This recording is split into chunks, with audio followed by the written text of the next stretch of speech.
بسم الله الرحمن الرحيم. الحمد لله رب العالمين، والصلاة والسلام على أشرف الأنبياء والمرسلين سيدنا ونبينا محمد وعلى آله وصحبه أجمعين. اولا که شما پاک باشد و شان و تشکر کنم استاد خداونده که فضا و مکان و با جلسه موافقت کو.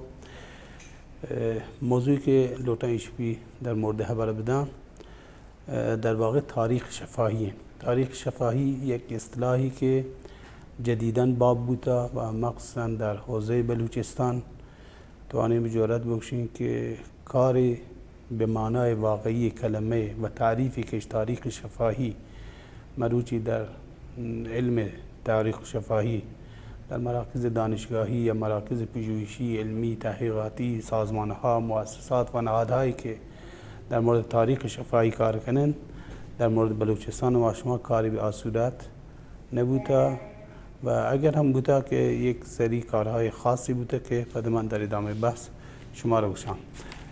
مباحثی هم که ما آماده کردیم بیشتر از دو نفر اساتید حوزه تاریخ شفاهی هستند که یکی آقای دکتر محسن غنیاری نام، یکی هم دکتر اسماعیل هاشم آبادی. یہ هر دو کام مدرس تاریخ شفاهی هستند، بیشتر هم با حوزه هنری کار کنند، یعنی در واقع ایشان اساتید حوزه هنری هستند و تاریخ شفاهی وادی هم مؤسسات خاصی در ایران دنبال کنند. یکی هم بحث حوزه هنری هست، یکی هم ارزش‌های دفاع مقدس هست که بیشتر روی شهیدان و جانبازان و ایثارگران و بیشتر در حوزه جنگ هست. خود تاریخ شفاهی در دنیا بیشتر اول در غرب شروع کرده، در امریکا شروع بوده، دانشگاه هاروارد شروع کرده بوده و یک شخصی به نام حبیب لاجوردی تقریبا خیلی کار کرده، مخصوصا با شخصیت هایی که خارج از ایران بودند یا در داخل ایران بودند. اما وقت تاریخ شفاهی مباحثی در 4 بحثی هستند. یکی کلیاتی، یکی بعد مصاحبه‌ایت و یکی تدوین و یکی هم مهندسی کتاب. یعنی کل ما حصل و مجموعی که آنچه که تاریخ شفاهی باید در بیت یک کتابی هست که بعد منتشر بیت و مردمی وانید. خب در کلیات هم زنی که در هر بحث هم دانشگاهی بیت هر موضوعی باید به تعریف واژه ها و اصطلاحات آی گوشک ببین. بعد همچنین یک سری قوانینی هست هر کاری یا چه کارهای باید انجام بی، چه نکاتی باید رعایت بی که در بحث کلیاتشان مطرح بین. بعد همه چیز مهمتر در تاریخ شفاهی گردآوری مواد خام در تاریخ شفاهی که ایشان هم بر اساس مصاحبه به دست آیند. پس رکن اصلی تاریخ شفاهی هم مصاحبه که تقریبا توانیم باشیم بخش دوم مباحثی که برای تاریخ شفاهی ارائه بین همین بحث مصاحبه. حالا برای مصاحبه یه نفر لوتی برو مصاحبه کن با یک شخصی چه کارهایی باید انجام بدن؟ پیشترش مصاحبه، در حین انجام مصاحبه، رندش مصاحبه که بتوان یک مصاحبه واشینی بگیر تو محصل کاری همه چیز خوبی به دست بیاد. خب بعد از مصاحبه یک متن یا یک مصاحبه گفتاری خامی شما را گم. خب بعد ایشی باید چون ببی تدوین ببی، پیاده سازی ببید و در تدوین هم باید چه نکاتی رعایت بین. آیا هر چی که آیا شما رابطه گونه مصاحبه کرده تمام باید تدوین بین، تمام باید نویسک ببین، با چه زبانی با چه گفتاری ایشان هم نویسک ببین. پس ایشان کلیاتی این که در هر زمانی که فرصت هست ما شما با هم مرور کنیم. پس تاریخ شفاهی هوروی با چه؟ با خاطره.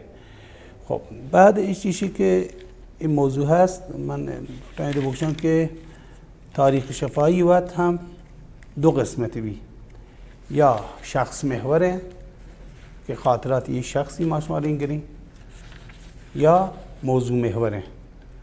پس تاریخ شفاهی دو موضوع در مورد افراد بررسی کند. یک یا شخصی لوتن خاطراتی بگیرین، زندگی نامی بگیرین، کاران یا و چه جایگاهی بوده، چه نکاتی در زندگیش برجسته بوده و ما شما پرچه شخص انتخاب کرده. یکم موضوع محوره. حالا هر موضوعی توان ببین. همیشه هم دنبال ایشی ما بین که هم به دنبال اشخاص خیلی مطرحی برویم شاید برای اولین بار مثلا خب من لوٹا مثلا در مورد خامنه ای که احتیبوت بعد از انقلاب یا قبل از انقلاب یا سال 58 جاتشی برای من نه برکه هیچ که برای تایوستان امکان پذیر نه. پس باید مشمایش پله پلهش کارهای سبک و کسی یا مثلا موضوع محوره و همیشه هم قرار نه که در تاریخ شفاهی دنبال افراد مسن یا افرادی که خیلی کارش انجام داده. تاریخ شفاهی یک موضوعات و همین نگارخانه شما توان ببینید. این نگارخانه چی پیم شکل گرفته؟ سنگ بنای از کجا بوده؟ اولین افرادی که شیش پیشنهاد داده کی بوده؟ چون که شروع کرده چه برنامه‌ای بوده و کجا یاترسته؟ شیء تاریخ شفاهی شما اگر لوٹی کارو کنی مداومی بید برای کسی که لوٹی تاریخ شفاهی و تاریخچه نگارخانه بزن ایشه هم یک تاریخ شفاهی. پس خب اگر بیاین بحث تاریخ و تاریخ شفاهی فرقی بوشین، تاریخ تجربه اجتماعی بوده مال گذشتگان بوده، یه داستان تجربه اجتماعی گذشتگان بوده که حتی چاپ بوده و منتشر بوده یا چاپ نبوده، بالاخره یک چیزی مال گذشتگان. اما تاریخ شفاهی که ما شما دنبالین و موضوع بحث یه چیز زنده، یه تجربه فردی. در تاریخ شفاهی همیشه به دنبال تجربیات فردی روی، همیشه به دنبال افراد روی. خب مواد خام تاریخ شفاهی چیه؟ شفاهیه، گفتنیه، همه چیزی که طرف پرماشمایی بیان کن. و آیا خبران هر فردی که داری بیان کن سنده؟ خب فرق بین ایشانی که تاریخ نویسن، مثلا تاریخ درس نده دانشگاه ها، و فرق ایشانی که روی تاریخ شفاهی کار کنن روی سند همشه. سند نظر دانشگاهی ها و اساتید تاریخ در دانشگاه عکسی نوشته یک چیز کاغذی ایشیش سند، اما خبره آیان به عنوان سند قبول نکنن. اما ایشی نظر کسانی که در حوزه تاریخ شفاهی کار کنن نگوشن که خبران طرف هم یک نوع سندیه. اما بعد دیماتری این که باید بررسی بکنن که تاریخ شفاهی ها چه مزیت هایی ها چه معایبی هست. پس در تاریخ شفاهی هم توانیم موشی خبران هر فردی هم برای ما سنده. خب چهار مشمار که در بحث تدوین که آیی مرحله سوم. پس اول کلیات هست، بعد مصاحبه، بعد تدوینت و مرحله چهارم کتابت. خب در تدوین آیی خبران آطرف راستی آزمایی کنی. یه بحث راستی آزمایی پر دیماتری آیین گوشین که چونکه شانه راستی آزمایی بکنی. خب یکی از معایب تاریخ شفاهی هم مثلا لافجتینه. مثلا طرف گوشی مثلا من صبح چیز رفتم پنجگور کاغذی اون با پد پیشین پد برگشته هستا. آیا این مسیر مثلا بود کن نکن ایشان پدا در راستی آزمایی ما شما بررسی کنی. منظور شما در تاریخ شفاهی نه در تاریخ کتابای گذشته. خب شفاهی یعنی بررسی کنین دیگه که هم در مثلا در همین نگارخانه. خب الحمدلله تمام کسانی که در این حوزه کار کرده پا هست و حیاته. خب مقایسهش کنین دیگه چارین کجایی اولویترین، کجایی گیشترین، کجایی به واقعیت نزدیکترین. خب ایشی مشخص بی وادی. اما اگر مثلا در یک موضوعی بی که تمام افرادی فوت کرده تا دیگه سخت این راستی آزمایی کردنی. مثلا حالا در یکیش کتابان یحتا این چیز واقعیتی یه نفری بشی که بعد از چیزی که امام خمینیش تبعید کو مثلا ما 4 نفر تین رفتین دفتر هویدا، یکی فوت کرده مرحوم بوده، یکی شهید بوده، یکی اعدام بوده. هویدا او به خمینی توهین کو منجز شهماتی شیعه در خاطرات خود بیان کرده در کتابی هم یحتا. خب شیعه دیگه راستی آزمایی دیگه سخته. خب بلوف جته ده مثلا. خب شاید یکی از معایب تاریخ شفاهی ما همشیه و یکی از دلایلی که تاریخ شفاهی باید در زمانی که طرف زنده خاطرات تدوین ببین، یعنی بعد از چیز که مثلا خاطراتی گرگ بوده حالا من دیدم مثلا تحویل شما که شما بریشی تدوین کنی او تدوین کنی یک سری مثلا لافی جته یک سری نکات بیان کرده با واقعیتش تطابق نی اداین که ای شما در تاریخ شفاهی شی راست آزمایی کنید. اما اگر ببی بعد 30 سال مثلا یه تاریخی مثلا مخصوصا حکومتان ایشان یعنی اسناد در غرب بعد 30 سال منتشر کنه. خب او دیگه 30 سال مثلا خیلی چه افرادی که در واقع بودن دیگه نیستن، ایده دیگه یک کمال کوی کارا سخت کن و یک از معایب کار تاریخ شفاهی همشین که مورخ باید ایده خیلی دقت بکن. خب پس تاریخ شفاهی روی مصاحبه کار کن، روی رو در رو کار کن. یک طرف میز راوی نشته، یک طرف کسی که داری مصاحبه کن، محقق. اما در مصاحبه هم شما رو می‌بینید که یکی وقت هلی مثلا یک در مورد یک در حوزه جنگ رفته و تکی مصاحبه گرفته، 100 ساعتش مصاحبه گرفته گونی. چی 100 ساعت شاید 50 دقیقه هم به درد نوارده. برای چی؟ چون مصاحبه طرف که خبران وتکن سه نوع گشتر نه، یه خاطره، یه تحلیل، یه دانسته. دانسته چی؟ دانسته مثلا میشه که در 31 شهریور سال 1359 عراق حمله کو به ایران، اول بمباران هوایی کو خرمشهر، بعد لشکر فلان فلان یهت وارد بوده. خب یا مثلا ما شما در حوزه تاریخ شفاهی بلوچستان اگر لوٹین کار کنیم، مثلا میشه در آبان ماه سال 1309 عملیات قشون در بلوچستان شروع بود. امان الله جهانبانی فرمانده لشکر شرقیه شروع کو، اول یک قسمتی مثلا لوٹری سراوا حمله کنه، مگاز جاتے ہیں یا سریش گوشت جاتے ہیں در اوشک درگیر. ایشی چیز جدیدی نہیں خب که ما شما وقت بلدی سری، چون ایشی تمام در کتابان یحتا. امان الله جهانبانی و کتاب نوشته به نام عملیات قشون. بعد از طرفی هم که داری مصاحبه کنی در این واقع گونه بوده. پس در تاریخ شفاهی بیشتر تمرکز ما شما روی خاطرات طرف وته و روی دانسته هم کار نی، یعنی درست آیان لازمه بل وقت وته بر روی دانسته بحث نکنین، نه وقت نه که ما شما مثلا ضبطی کنیم پد بیایم پد پیاده سازی کنیم پد بلندی کل وقت بلی که مثلا بخشید که واقع عملیات قشون در این سال در این تاریخ در شیء دانسته. خب دانسته دنبالی در تاریخ شفاهی نہیں، یہ تحلیلی کا. हाँ مثلا اگر 200 بارک سے چوب کرتی، اگر آئی چوب کرتی، اگر مثلا عملیات چیلیم شروع ہوتی ہیں، اگر مثلا در واقع تاریخی مثلا ایشه یک تحلیلی. خب به دنبال تحلیل هم نہیں در تاریخ شفاهی. در تاریخ شفاهی فقط دنبال خاطرات هم طرفاتی، دنبال این چیزی که آئی وقت گم بوتا، یه دیستگی بچم وقت یک روایتی دیستا یا هشکتگی بی بستگی به نوع هشکتی نیم هستن. خب پس یه گم بوتا، یه دیسته، یه وقت آکاری انجام داتا، یه وقت کشی مثلا من در این عملیات گونتا، مواد تفانگزو مواد اشتر کلا تین اندازی کو. خب ایده ایشی درد کار ماشمار و در تاریخ شفاهی باید وقت بلنی. اما آپ هم که مثلا یک سری اطلاعات کلی جزئی بدن، آئی جز کار تاریخ مورخ تاریخ شفاهی کار کسی که رو مصاحبگی نه، چون اطلاعات در سایر منابع هستن. کسی هم که لوٹی بانیته مثلا شما وقت لید پر مصاحبه کنید پر تدوینش کنید، آئی راحت وان این سری اطلاعات خیلی اطلاعات دقیق‌تری شاید هم مستندتری اجدی جایشانه بگی. خب پس بخش‌های اول مصاحبه سه قسمته: یک خاطرات وتی، دو تحلیل، سه دانسته.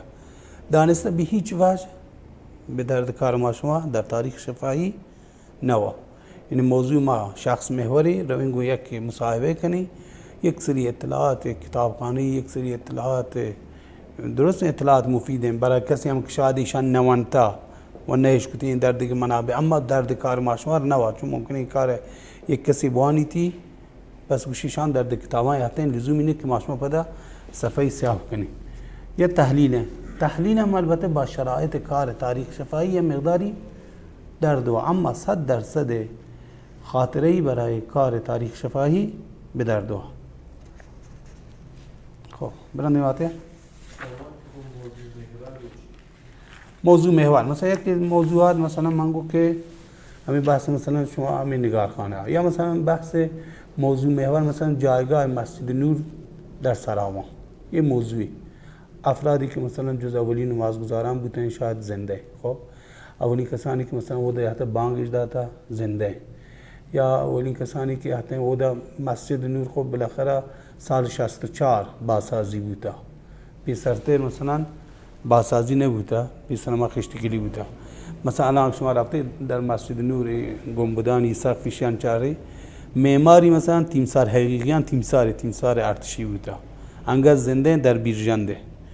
مثلا شما توانید بخش مصاحبه وقت مثلا وطای بگیری، یا مثلا زمین مثلا حاج دیسان ملک زاده داده، خب بود فوت کرده چوکانی مثلا زنده، آیا چا چوکانی کسی مثلا هست و حیات زند که مثلا برچه اساسی ایشی پتجی زمین داده ده اصلا چونکا مسجد نور پیم بودشی مثلا موضوعی با چند نفر مصاحبه کرد، یک تاریخ شفاهیش چی داریه؟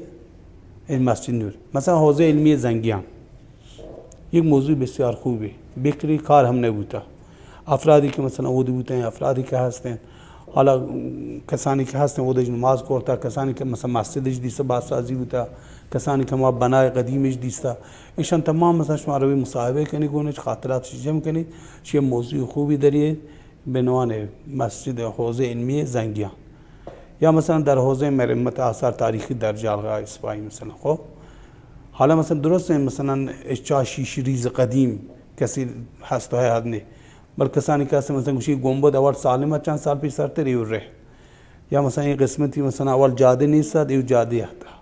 خب مثلا روی ایشان، روی خاطرات ایشان شما توانی یک موضوعی ببندید، موضوع محور مثلا ایشی.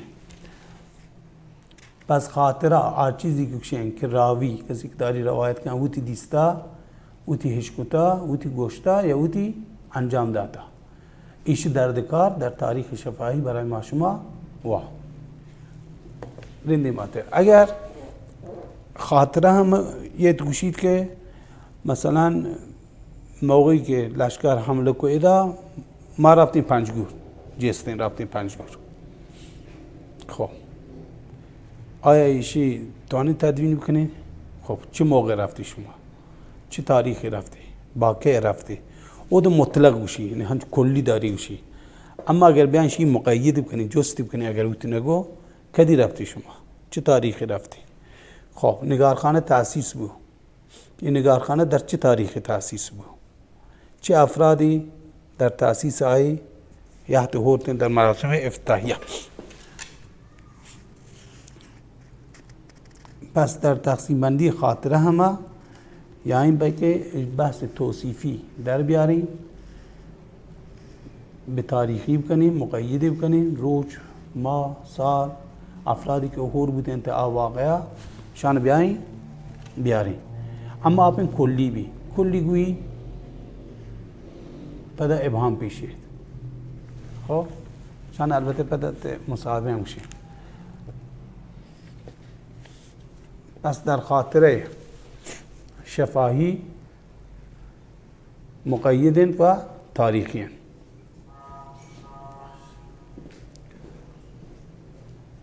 اما خاطرات تمام شفاهی ہیں. مثلا کتابش نوشته در حوزه بلوچستان، مثلا دکتر محمد رضا طاهری کتابی نوشته، یادداشت‌های زندگی ویتی نوشته، 2 بخش تنیوادی منتشر بوده. یا حاج محمد جنگزئی کتابی نوشته به نام موسیراز، روستایی در گناباد که او دا دوران سپاه دانش و توازین تا. چه خاطراتی ہیں چاپ بودن، اما با خاطرات تاریخ شفاهی تفاوت ایشین که در خاطرات هر دو بزرگوار خب من دارم وانا کتابا یک سری ابهامات پیشه، یک سری سوال پیشه پر ما. شان تاریخ شفاهی نه، شان خاطرات این که وتش نوشته. اما اگر هر دو این بزرگواران مثلا شما خوب فرصت هست اگر بتوانید با ایشان به صورت خاطر، گرچه او خاطراتش هم چاپ بوده اما به صورت تاریخ شفاهی گوشان مصاحبه کنید، آیا یک طرف بننده شما یک طرفی بنندید، اده چونی بی اده کلی اطلاعات جدید شما کسب کنید، کل ناگفته ها برای شما به دستی، کل ابهاماتی که برای شما موقع وانتن کتاب یا مثلا نکات جدیدی مثلا او ده یاری تی. مثلا حاج محمد وشی که مثلا 2 دانه سرباز معلمان مثلا شپین گورگوا که یه روستای به روستای رفته، اما مثلا شما توانید بود پر جز کنید مگر چونکا بودن، گورکان ویل بودن، ادوینا کجایی بودن، چونکا بودن، اول توضیح دادن یا مقداری خو. بل شما مثلا وقتی که یای در بحث تاریخ شفاهی کار کنید کلی دیگه سوال هم توانید ودا مطرح کنید. یکی دیگه از مباحث که در تاریخ شفاهی مطرح خاطرات گرید. خب خاطرات به مرور زمان طرف دچار الزایمر میشه، شما خیلی چیزا نه بی‌حال کن، یا مثلا نوع نگاهی عوض. پس خاطرات هر فردی هم تابع یک سری شرایط خاصی ہیں. ممکنه بر اساس شرایط خاص هر نوع خاطرات و هم یه طور دیگه بیان بکن. الان مثلا در همین کشور جمهوری اسلامی ایران یک زمانی میر حسین موسوی به عنوان رئیس جمهور نخست وزیر محبوب امام خمینی بود، اما الان یعنی مثلا گوشید که راس فتنه سال 88. خب در همین کشور افرادی بوده مصاحبهش کرده، خاطرات جمعوری بوده، تاریخ شفاهی و اودش گفته بوده آقای میر حسین مثلا نخست وزیر محبوب امام، اما کتابش انگه مثلا چاپ نبوده. پس رفته مثلا در همه مؤسسه پژوهشی که حتی باتشان کار کرده، پس تا طرف رفته گفته کتاب اومده خاطرات بازنگری کنه. خب آینوشون که تو 20 سال پیشتر تی حافظه انگه واشتر بوده چی لوटे بازنگری کنه. گفته نه من یه دوری وانا کتاب زورته برده مثلا اودی خط جتا ایدی نوشته مثلا راس فتنه. پس خاطرات هر فردی هم ممکنه تابع شرایط هر زمانی تغییر کنه. مثلا هم در سراوان ما شما مثلا یه نفری در یک دوره از انتخابات با یه نفری کاندیدی همراه بوده، فعالیت کرده، تبلیغات کرده، اما موقعی که طرف رفته نماینده بوده بیشی حالا یه بهایی نداده یا خواستن برآورده نبوده، الان مثلا دشمن سرسختین و خیلی از روایتان و خیلی از چیانی برعکسه. پس همیشه در خاطرات شفاهی هم طرف هم تابع یک سری شرایط خاصه. بعد از انقلاب سال 1357 یه نفریش گفته در مورد مصدق مطلبی نیست بیاید پر روزنامه اطلاعات، طرف هم زنده مثلا حالا او ده استادم شد در مورد مصدق رفته چون کرده 2 دانه مقاله گفته، یکی در طرفداری مصدق یکی در رد مصدق. بعد گفته که شان 2 دانه مقاله گفته شان چیه پس 2 دانه گه گفته خب من نزدن شما چیه به طرفداریش به یا مخالفتیش به. نو اداین هم که در خاطرات به این شرایط هم باید توجه بی. اما با توجه بیش که ما شما در حوزه بلوچستان لوتین کار بکنین و با افراد مصاحبه بکنین، حافظه خب یک چیزی هست یادگیریه. شما هیچ نقشی در یادگیری ذهن من نیست دیگه، درسته؟ یه بخش ذخیره سازیه، یک چیزی در مغز من ذخیره بوده، شما هم نقشی نیست. اما شما توانید در بازیابی خاطرات به ما کمک کنید و هنر شما و هنر من ایشین که با کسی که لوتم را مصاحبه کنه ایشین که من بتوانم خاطرات آن شخص بازیابی بکنم، بتوانم که در یک قسمت از رویداد زندگی خاطراتی پدا بکشارینا. حالا چون کاش بکشارینا یک هنری دیگه. خب مثلا من روز اول یادم بنا خداوند که من گفتم که کلاس تاریخ شفاهی بالله چیه خاطره در ذهن منه، بل تا زمانی که در ذهن منه تا زمانی که من نیات نگوشتم مثلا یک بیگاییت بعد از مغربیت هوا سرد داد من دیاتا هفته پیشری خوشی چی بیش یک روایتی بی که من دارم بیانی کنم.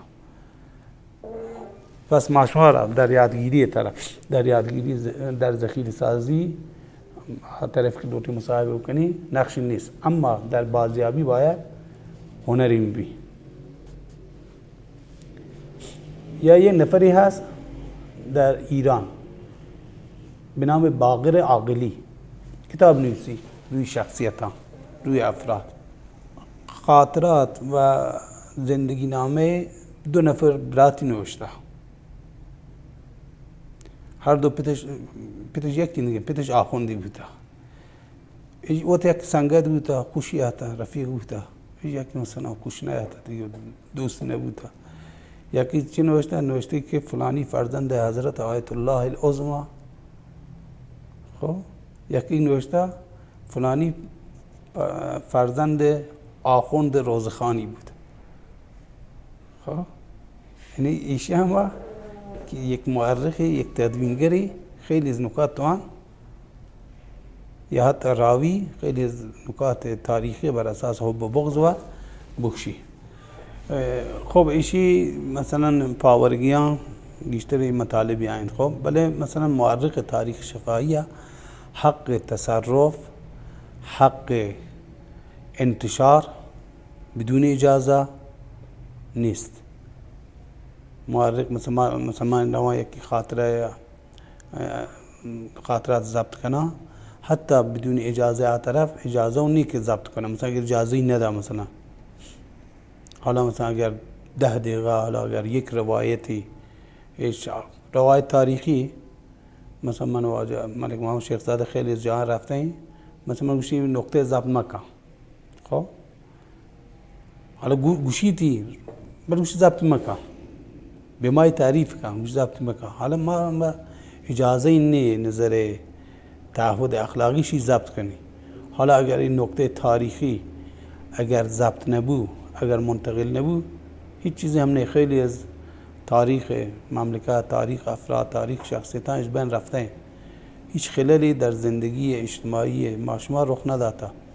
پس این تعهدات اخلاقی هم نسبت به افرادی باید بید و واقعیتاً در تاریخ شفاهی، مورخ تاریخ شفاهی باید واقعیتاً باشید. توان توضیحاتی بدن لحظه موارد که پدی این بحث کنی، اما حق دخل و تصرف و فقط در حوزه راستی آزمایی آیه همه دیگه در تدوین یعنی که چون کنیم بلینی مهلینی نسبت بهشی. مثلا این کتابی که پاسخ به تاریخ، یا مثلا یک از وقایع تاریخی که حالا مثلا می عمر اقتضای ده، مثلا در دوره دبستان راهنمایی مثلا روزنامه دیواری نوشت که هفته وحدت مثلا آیت الله منتظری در این مملکت برای اولین بار مطرح کو و نامه نوشت برای وزیر ارشاد معادی خواه که 12 تا 17 ربیع الاول به عنوان هفته وحدت شما معرفی کنید. خب ایشه در اسناد تاریخی، در کتاب‌های تاریخی و افرادی که هستن و حتی آقای معادی خواه ایشه سندانی هستن. اما مثلا یحت ایوادی چی بشه؟ ایوادی هفته وحدت بی هیچ نام آیت الله منتظری گرگ نبین، گوشیم که هفته وحدت مثلا توسط آیت الله خمینی رهبر انقلاب پایگذاری بوده، در صورتش یک تحریف واقعی تاریخی. اما در سندهای تاریخی در افرادی که هستن ایشین که در روایتگر تاریخ شفاهی باید واقعیتاً میشه. مثلا یک کتاب جدیداً در حوزه اهل سنت من توانم بخشم که اولین کتابی که هم حوزه هنری چاپ کرده، خاطرات و زندگی نامه امام مستا قادر قادری، امام جمعه پاوه. او ده مثلا قشنگ همین موضوع هفته وحدت توضیح داده که بعد مثلا نامه خود آقای منتظری آیت الله منتظری به معادی خار وزیر وقت ارشادی آورده با واقعیت تاریخی بیان کرده. کتاب بسیار واشینه، اگر کسی علاقه هست من دم وانیتی نسخه منها که الان امام جمعه پاوه. بعد منوط تصورات و نسبت به این شخص امام مستا قادر قادری سرش وانته این کتاب چیز دیگری بوده. خب بله مثلا این کتابان سختی هایی کشته، مثلا یه نفری که با انقلاب با نظام رئیس بنیاد شهید هسته الان امام جمعه هسته، بله مثلا برعکس مثلا یک از تلاشان کشن بوده که هر کولبر کشان جتا شی تمام تلاشی بوده جز بنیاد شهیدی آورده. بله مثلا در حوزه مثلا بلوچستان ماشما مثلا چین چیزی هیچ اتفاق نکبته تنیوادی هیچ چیزی که بنیاد شهیدی نآورده بلکه دیه هم ده نبوده.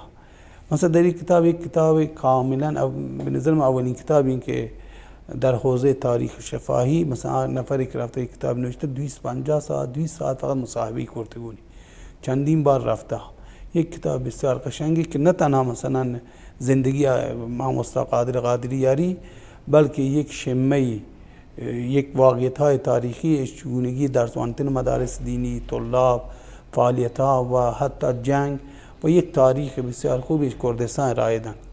اگر یه نفری بتوان در حوزه بلوچستان مثلا یه نفری همچین کاری بکن، خیلی کار ماندگاری و شاهکاری بود که خیلی چیز خوبی داری. خب پس رسیدیم که مورخ پس تاریخ شفاهی کاری بازیابی خاطرات نفرین که داریم گونی مصاحبه کنیم.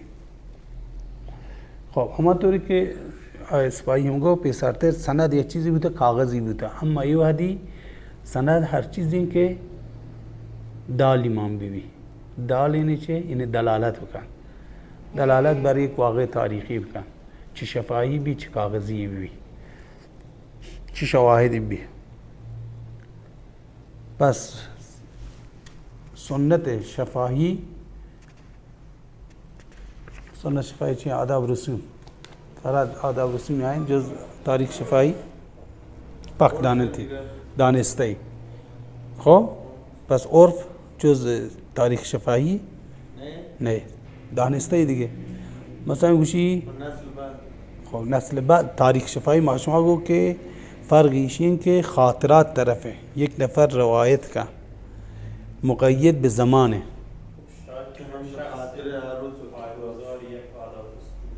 شخص بوده، شخصی هستن دیگه پایگزار. خب شخص دیگه، یعنی کسی هستن شخص جز خاطرات شفاهیت چون وقتی پایگزاری کرده. ما شما گو در تاریخ شفاهی خاطره یهود دیستا، یهود انجام داتا، اما ایشی که مثلا باشین که حشر چوشکا بوده، تکرار مکررات دانسته ای. اما یکی باشی که مواد در حشری مثلا رفتین کهنه شستونی چون کو کارین کو مواد گونتا اودی کار کو اذا ایشی مشارکتی در حشر خاطره ای. خب اوت گون بوده. اما ایشی که نه قدیما مثلا حشرش کرتا رابطه کهنانش جتا هر کسی که ساماب بوده ایشی دانسته ای.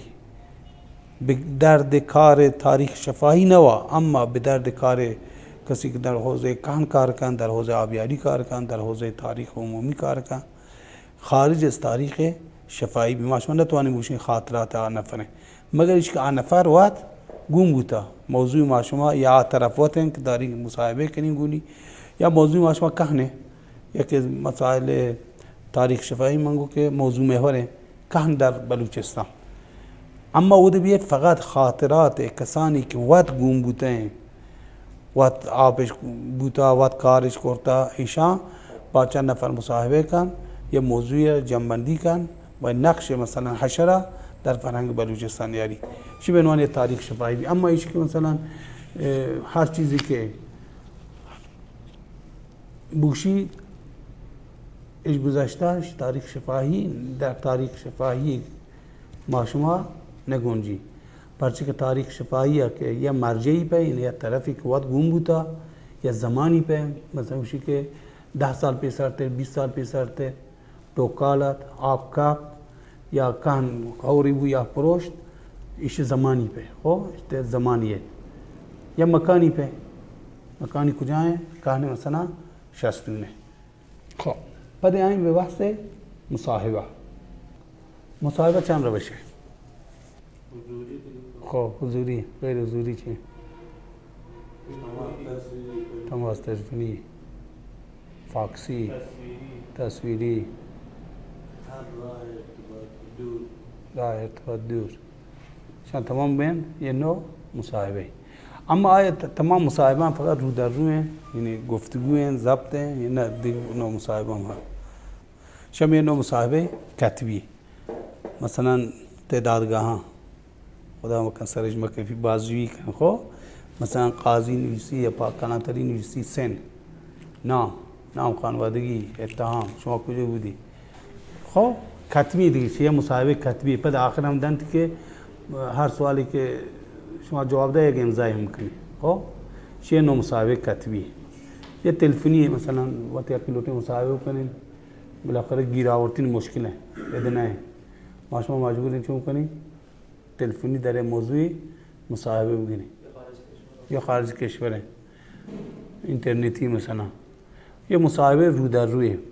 خب آیا ایشی به درد کار ما شما به درد کار و چون تلفنی مثلا خارج کشوره منم دسترسی نیست منم به اطلاعاتی جمع کنم ضبطش کنم با اجازه بودی البته گوشانی که مثلا پچی کاریون پیشیا بعد سوالاتی هم هست سوالات هم جواب بدن ایشی هم نوع یک نوع مصاحبه بی. اما وقت مصاحبه تقسیم بندی بی به دو چیز یک مصاحبه سطحی یک مصاحبه عمقی. مصاحبه سطحیش این که آیا شما مثلا انتخابات سال 58 کاندید بودگی؟ مش بله تمام بود شو. مثلا شما مثلا ایشی بعد یه طوری جز کنی این که شما مثلا انتخابات سال 58 کاندیدیتی دیگه رقیبان شما کہتے فلانی فلانی فلانی شما چون بودی تا آخر شما وقت تا آخر اوشتاته شما چون موقع انصراف دا خب یا مثلا یک روزنامه‌نگاری مثلا یه خبرنگاری یه مثلا فرمانداری و رئیس جمهوری و کسی وزیر مصاحبه کن تو لیترو یا مثلا یه سر بنزی شما ساعت چون سب بنزینی مثلا من ساعت 9 صبح کرده هستم چیه تمام بود شد دیگه. بله مثلا مصاحبه عمقی یه جوسی کن شما مثلا چونکای بی که ای سرسب بنزی پرچی ای مثلا سرسب بنزین سرسب نواز کنی تا ای مثلا شاید صف شروع کنیم بنزین نرسیش.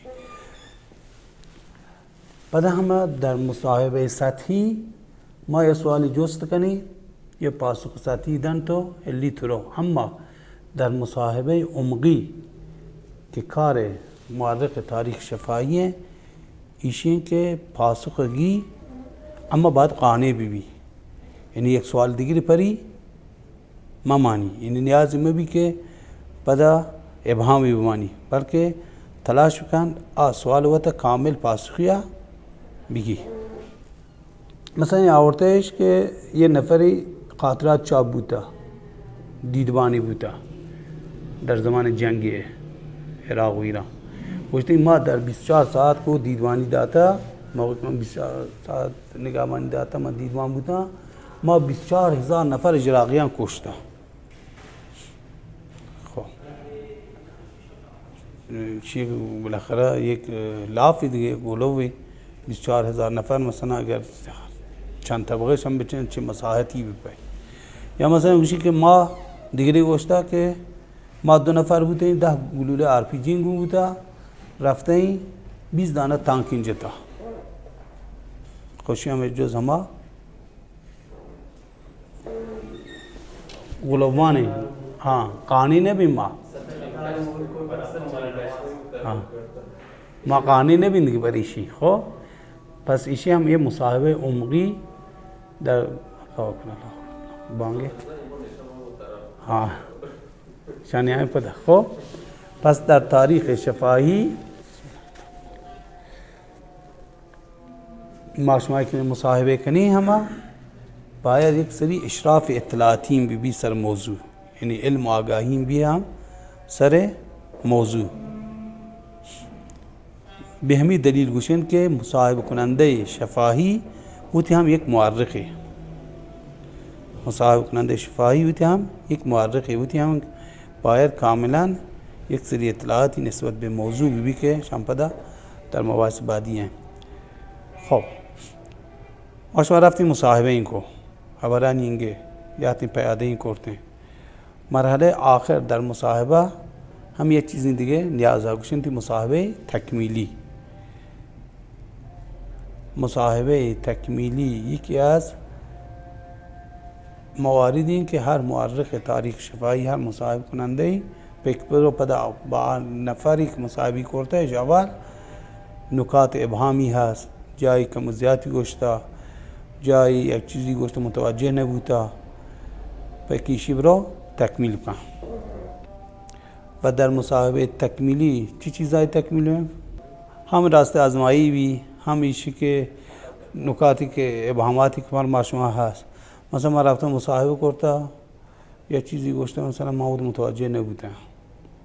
خب یا مثلا گشتی مثلا من دبستان منوچهری وانتا نمایت نزان دبیرستان منوچهری دبستان منوچهری مثلا کجا ہیں خب پیک بینه پدی جز کنی. یا مثلا گوشتین که در تاریخ شفاهی ماشمار اجازه نیست که خاطرات مگر اشکی اجبت اجازه میشه پارچه میشه گوشت معاذات ہے مثلا خب لیکن بدون اجازه آئی موقع مکتوبی کنی بخش مکنی. خب مرحله بعد ایشه که ماشمار مواد خامینگو خبرانی ضبط کرتا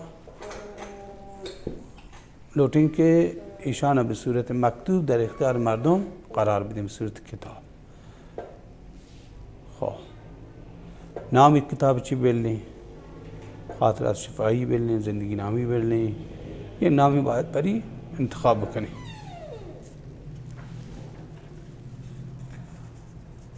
در کتاب خاطره مثلا من دو کتاب خاطر نامگه که در حوزه سلامت چاپ بودیم هم آجا جنگزی و دکتر طاهری هر دو وقتش تنها راویه یعنی وقت نشتیم آنچه در ذهنش منتا روی کاغذش آورده و شاید هم بعد از که کتاب چاپ بوده چیزای دیگه هم تا ذهنش یافته ہیں بلا موقع مثلا موقع نوشتن تا ذهنی نهته او دا فقط راوی در خاطرات یافته هر چی تا ذهن منتا. اما در تاریخ شفاهی هم راوی و هم کسی که ماشما بین مصاحبه کنی جز یہ جز فاعل کارین جز انجام دهنده کارین. اما هنچو گوشتن در خاطره ای که فقط یک طرف داری روایت کن دوچار خطا صحوی بی دوچار فراموشی بی یا در یک موضوعی مثلا منفعت وقت بیان کن وقت گلایی کن او دا این که اگر دستیم جدل مکنی گونی فقط مثلا بعضی نکات یادآوری کنی حالا به چه صورت یادآوری کنی پدا یت. خب اما هر کاری یک مزایایی هست یک معایبی هست. مزایای کار تاریخ شفاهیش تولید به مصرفه. به چه معنی؟ به معنی که مثلا یه نفر ماشماری مصاحبه کنی یہ خبرانی که دانتی یه چیز تولید کن دیگه مستقیم فقط ماشماری تدوین جنین و یک راستی آزمایی کنین یک سری کارهای کوچیک انجام دی روت به کسی که علاقمند بید رو وانیتش. پس یکی از مزایای تاریخ شفاهیش این که اش تولید به مصرف بودنیه. پرچیوش تولید به مصرفه. مثلا یک کاری بوده 30 سال پیشتر بوده خب ای بوده دیگه واسطه رفته طرف هم فوت کرده. اما تاریخ شفاهی طرفی زنده ہے. در تاریخ شفاهی اصلش این که روایت انگه خاطره مصاحبه رو در رو ہیں پس آ طرفی که ماشما داری مصاحبه کنه و زنده ہے اس تولید به مصرف ہے. یک دیگه چیزانی که میشن تاریخ شفاهی تاریخ انسانهای این که دیسته نبوده در انجام یک کاری دیسته نبوده. مثلا یک کاری انجام داتا خب مثلا ماشمار پی مثلا در مورد انتخابات سراوان یک تاریخ شفاهی بنویسی یه نفر رو نماینده بی خب آکسانی که آتے ہیں در ستادیش کارش کرتا شپرو نوابتے ہیں چند رو دواندگیش بوتا عید مادیم رفتی بوتے ہیں خاطرات آیا خیلی جالب ہیں. خب ایشی بیچه دیستن انسانهایی که دیسته نبوده ہیں در بحث انتخابات یا در بحث همین نگارخانه. خب خیلی ها تلاش کرده ولی وادی مثلا مسئول نگارخانه آقای خداوند. خب در کارهایی که مثلا ایشی فقط این واجی گندگی بیدی خب آدگرانی که پشت صحنه بوده ہیں آدی کارانش کرتے ہیں. اما وقتی که این تاریخ شفاهی نگارخانه نیستگ بی تمام افرادی که نقشش بوده در خاطراتش جمعوری بین در بحث موضوع محور ایده گندگ بین.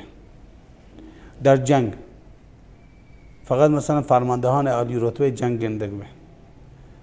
اما مثلا چمی سراما خیلی ها بوده رفته ہیں تر جنگ شهید بوده ہیں جانباز بوده ہیں اسیر بوده ہیں آیت مثلا گندگ بوده ہیں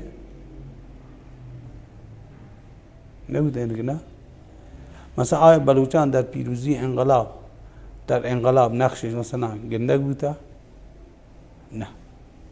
آیا مثلا در حوزه علمیه مثلا یه نفر مثلا مسئول حوزه علمیه مثلا حوزه علمی زنگیان ما مثال جنا، خب الان فقط مولوی عبدالعزیز ساداتی مثلا موقعی که خدای رحمت کن نمیگهش کنه دیگه، اما مثلا تاریخ گذشته یه حوزه علمی زنگیان فقط قاینی کرده مثلا شیخ زاده تغییر خورده زانه، خب عادینا گندگ نبه. وقتی ولی شما روید حوزه علمی زنگیان کار کنید خیلی از افراد که تنی دیستین نبودن ودا دیستین من شاید یکی از مزایای تاریخ شفاهیه. یا مثلا روی تاریخ مکتوب فقط روی اسناد کاری بی. خب حالا مثلا یک مثالی جنن که در خاطرات جنگ او نویسن که مثلا سردار محمد کوثری فرمانده لشکر 27 محمد رسول الله بوده، یا کاغذی داده برو 250 ماسک تا جنبار تحویل بگیر ماسک موقع جنگ شیمیایی بوده. اد که حتی این تاریخ لشکر 27 محمد رسول الله صلی الله علیه و نوشته فرمانده 250 بر اساس یادداشت که بوده 250 ماسک تحویل گرفته. خب تاریخ نوشته، اما یک انبارداری پر دیاتی نه کاغذ نیست 250 بوده ولی 180 دانه ماسک اشتر نبوده اودا، ما انباردار بودم من 180 مثلا اشتر ماسک نداتا. ایده این که تاریخ انسان‌های که در عمق کارم بوده دیسته نبوده، اما در تاریخ شفاهی وقتی روایات مختلف جمع خاطرات جمع ده افراد گندگ بین ها برای آیندگان برای کسانی که خب. اما با تمامی وجود هر کاری ما شما گویا مزایای آیان هست، اما یه معایبی هم هست. یکی معایبیش این که هر فردی که خاطرات وقت بیان کن در طول زمان ممکنه اشیا چی وقت نظر وقت برگردی. دو مثال اونجا، یک بحث انتخابات، بحث مصدق، بحث میر حسین موسوی ممکنه یک طرف مثلا در بحث مستراما مثلا یه نفری گنده تا یک سالی وقت نماینده همراهی کند، یک سال بعد یک دشمنان سرسخت نماینده بود که ما شما پاکشانه زانی در جامعه ما شما هستن نمسی کرده. پس ایشی که در طول زمان هم بنا به یک سری مسائل نوع دیدگاه های فردی که داری مصاحبه کنی در تاریخ شفاهی عوض بی.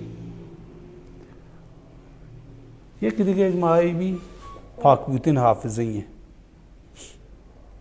ممکنه مثلا یه نفر دچار فراموشی بی، دچار بی‌حالی بی، پس شام یکی لافجت منگو خیلی وقت تو کا خیلی مثلا اغراق غذافگویی بی، همه وقت قهرمان پین کا، همه دیگران قهرمان پین کا، یا مثلا خود سانسوری کا. پس خیلی چیزا نوشی مثلا بالفرض الان مثلا من مواتوشا در مورد مثلا گروه های اول انقلاب در سرامان تغییر کرده جوستن کرده. مثلا من زانا این طرف که من دانا خبر کنم گونی فلانی لو داتا پخ زانا مثلا عامل همشی بودا بل طوری مثلا وانمود کن یک خبر کنم وقت ما که مثلا من هیچ جریان نبوده. خب ایشم یک نوع خودسانسوری. یا مثلا یه طوری خبر کن که مثلا کلا نقش اصلی مثلا در سازمان چریکای فدایی خلق در سرام پخ گمان بوده مثلا. خب ایشی مثلا قهرمان بازی دریاری یا خود سانسوری کند یا مثلا حقایق دور کند که خب ایشان تمام یعنی رسم به بحث تدوین مصاحبه این که مصاحبه تکمیلی انجام دا، یعنی در بحث تدوین یک ماده خام یک مصاحبه چند ساعته ما شما را گوم